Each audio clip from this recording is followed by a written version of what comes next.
Senhor presidente do Senado Federal, José Sarney, senhor ex-presidente da República e senador e presidente da Comissão de Relações Exteriores dessa Casa, Fernando Collor de Mello, senhor senador Aníbal Diniz, demais senadores aqui presentes, senador Capi, senadora Ana Amélia. Queria também cumprimentar o embaixador Jorge Lamazieri, que aqui representa o ministro de Relações Exteriores, e também o presidente da Fundação, Alexandre Guzmão, e não custa lembrar que o embaixador Lamazieri é o diretor-geral do Instituto Rio Branco, que também temos aqui a presença de vários alunos, inclusive de outras nações, que nos dão a honra das presenças. Quero também cumprimentar e agradecer a presença do senhor Gilberto Saboia, que preside a Fundação Alexandre Guzmão, cumprimentar o ex-deputado federal Marcos Afonso, que aqui representa o governador Tião Viana, e cumprimentar as demais autoridades aqui presentes, e fazendo uma referência ao comandante do Batalhão Rio Branco, aqui do Distrito Federal.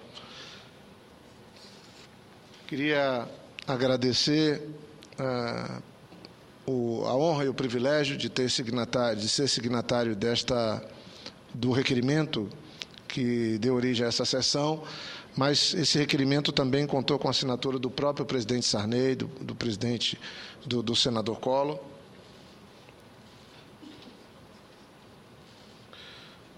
e também do meu querido colega senador Aníbal Diniz, além da senadora Ana Amélia, que está aqui presente, que é signatária do requerimento, do senador Luiz Nunes e Cristóvão Buarque.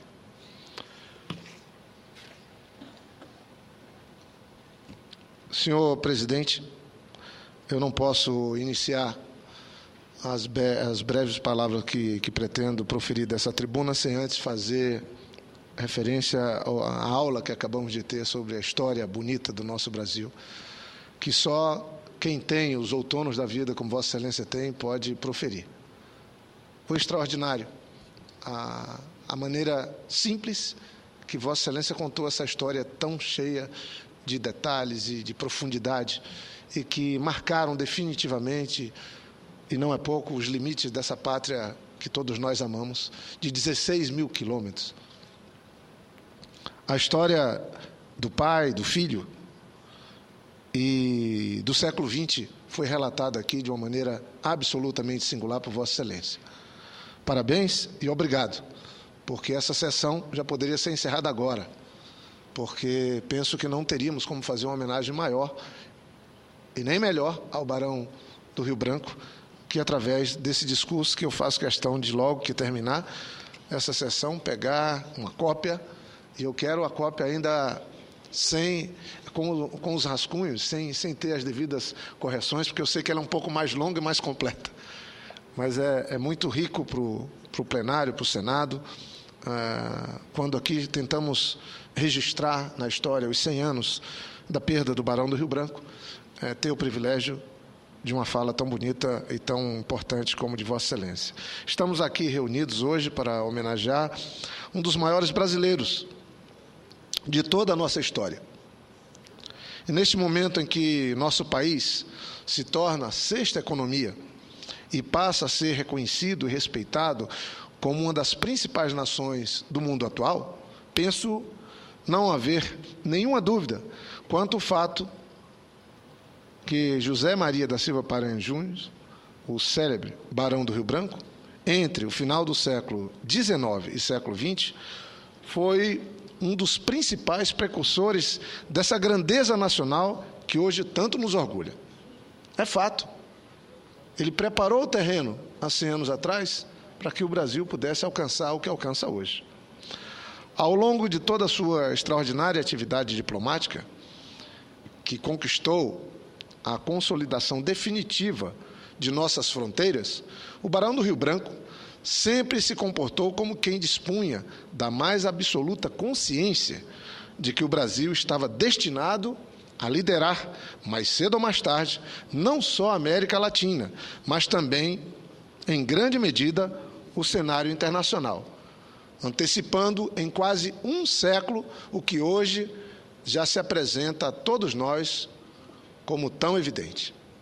Por isso, a realização dessa sessão especial de homenagem ao centenário de morte do Barão do Rio Branco já estaria justificada. Entretanto, como representante do povo acreano no Senado Federal, me senti na obrigação de propor esta homenagem, porque temos lá no Acre um sincero e profundo sentimento de gratidão pela obra deste homem que reconheceu a injustiça e o abandono a que estavam relegados os brasileiros, peço venha, entre aspas, brasileiros do Acre, em um momento crucial de nossa história, bem como soube encontrar os meios necessários para solucionar uma das questões mais difíceis e complexas de toda a nossa história diplomática.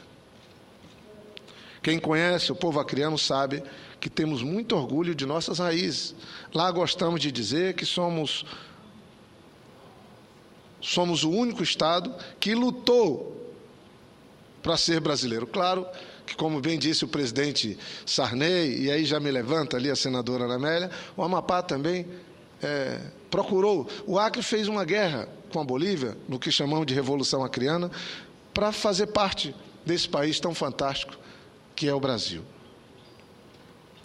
E todos aqueles que têm a oportunidade de visitar o Acre se surpreendem ao encontrar no extremo ocidental da Amazônia uma sociedade que cultua sua bandeira, canta seu hino e cultiva intenso sentimento de brasilidade.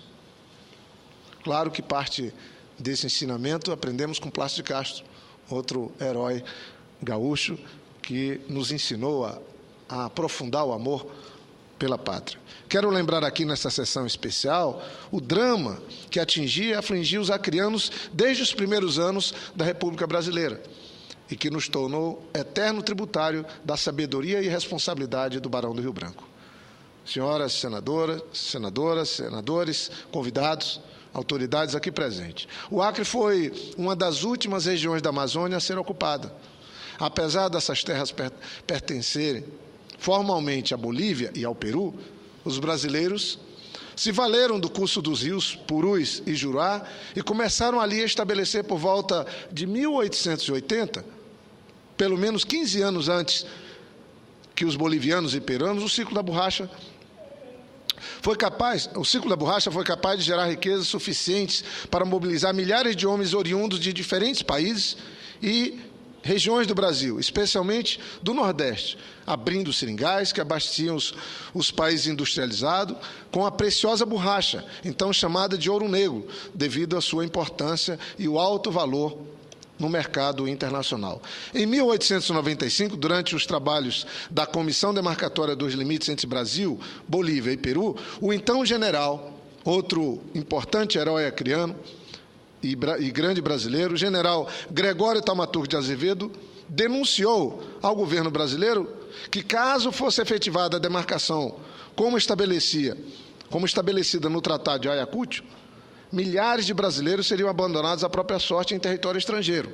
Porém, incompreensivelmente, o governo brasileiro decidiu, o governo na época, ignorar o alerta e mandou proceder à demarcação como planejado.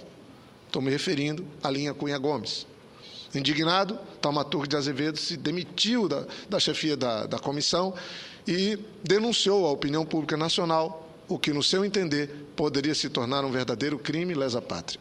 Os brasileiros do Acre exigiam mais atenção do governo brasileiro.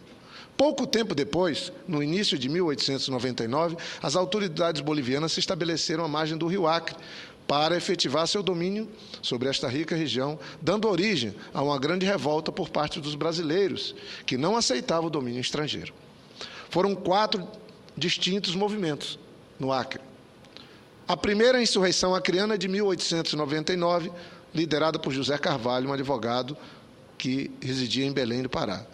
A criação do Estado Independente, presidido pelo espanhol Luiz Galvez, em 1899 a 1900. A expedição dos poetas, presidente Sarney, uma terceira tentativa, com a poesia, com a alma os poetas foram lá defender o território brasileiro, no Acre.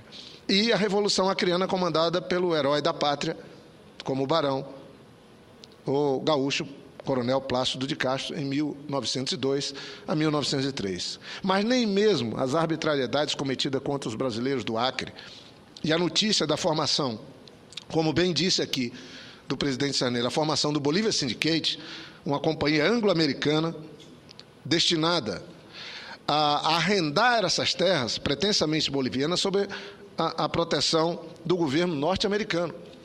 Então, a borracha era o mais importante produto da Revolução Industrial naquele período e aquela região era a maior produtora de borracha, e daí a primeira grande tentativa de internacionalização da Amazônia.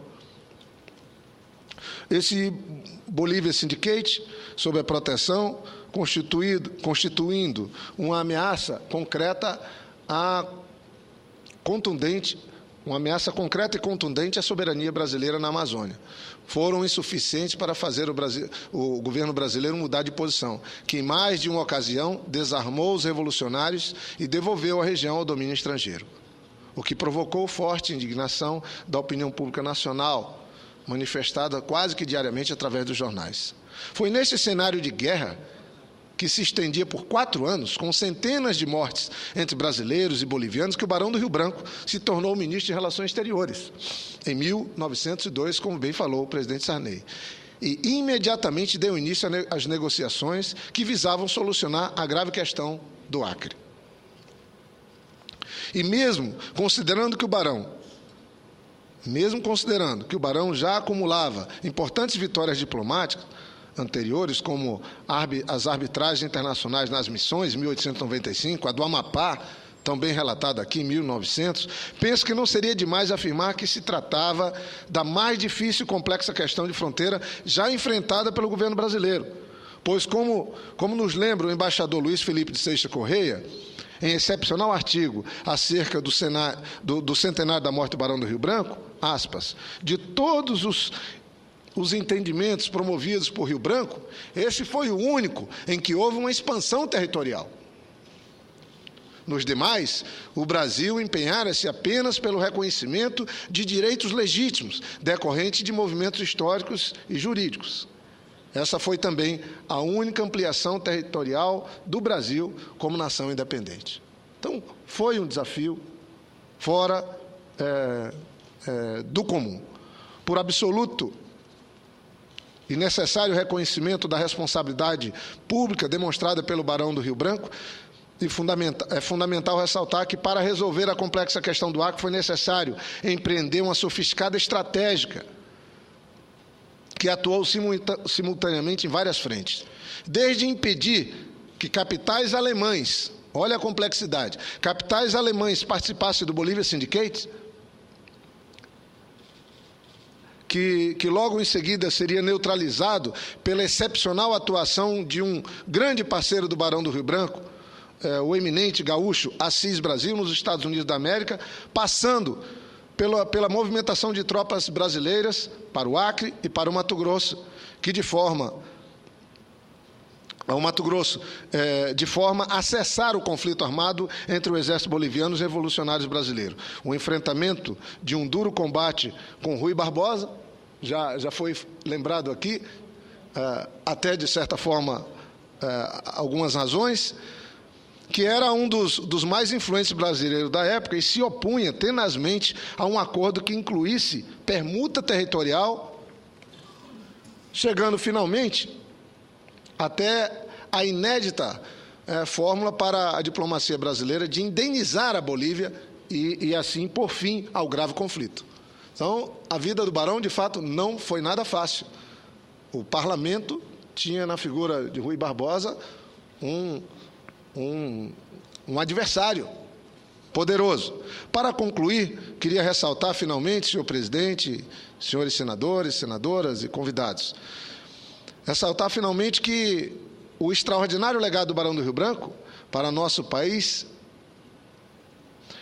o Brasil, desde a atuação do Barão, consolidou sua política externa pelo compromisso de não ingerência nas questões internas dos países vizinhos. Rio Branco foi também inovador ao implementar uma política de consolidação do prestígio brasileiro no cenário internacional.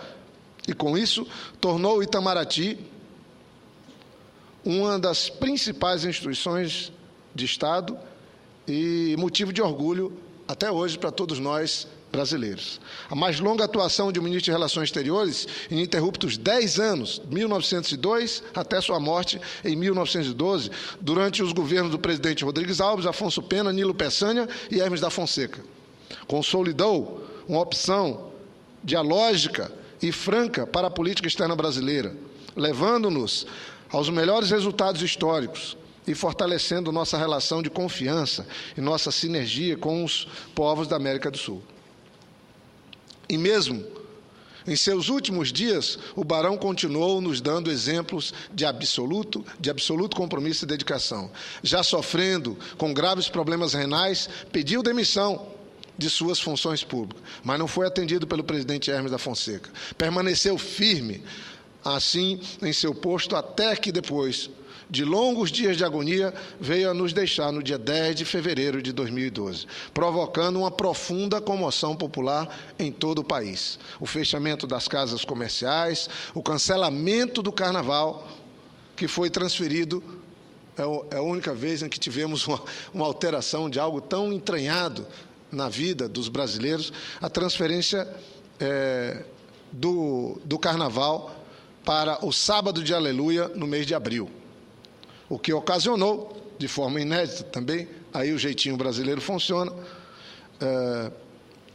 que a ocorrência de 2 carnavais, com marchinhas, com lembranças do barão num e no outro.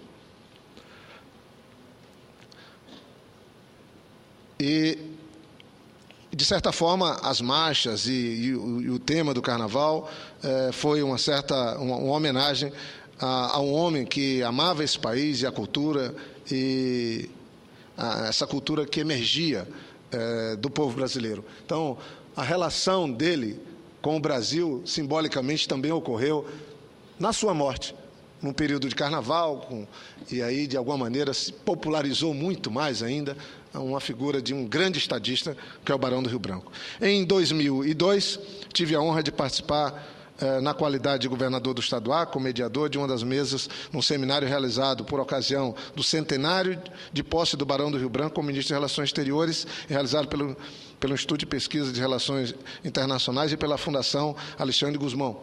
Tive a honra de ser o mediador, porque tenho uma firme convicção de que temos a obrigação de, em todas as ocasiões possíveis, promover e prestar tributo à memória e à obra do Barão do Rio Branco. Este extraordinário homem que já foi, com muita justiça, e aqui o presidente Sarney lembrava, tratado como o maior de todos os brasileiros. De fato, Barão do Rio Branco foi o maior brasileiro do século XX.